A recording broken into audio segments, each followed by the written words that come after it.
The Biden administration is halting a program that has already flown nearly 500,000 migrants into the U.S. from Cuba, Haiti, Nicaragua, and Venezuela, citing allegations of widespread fraud in its sponsor vetting. The Department of Homeland Security stopped the travel authorizations mid-month in July for a program that uses humanitarian parole to allow up to 30,000 migrants from each of the four nations into the U.S. per month. Out of an abundance of caution, DHS has temporarily paused the issuance of advanced travel authorizations for new beneficiaries while it undertakes a review of supporter applications, a spokesperson for the agency told The Post. The news was first reported by Fox News, based on an internal report put out by the Federation for American Immigration Reform. That report found that there was potentially massive fraud occurring among thousands of sponsors involved in the humanitarian parole program, many of whom had listed fake Social Security numbers, false phone numbers,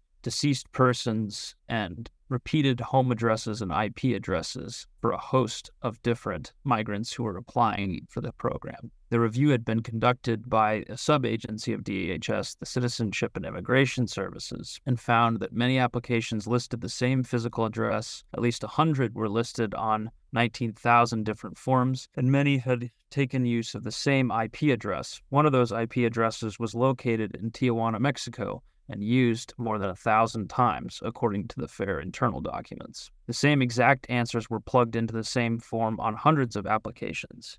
In some instances, the same answer was used by over 10,000 applicants, the report shows. The humanitarian parole program first began in October 2022 for Venezuelans and opened up to the three other nations just a few months later in January 2023. Since then, more than 400,000 have entered the U.S. via parole. And more than likely, most of them will be remaining, according to former ICE Director Tom Homan, who spoke with The Post last month.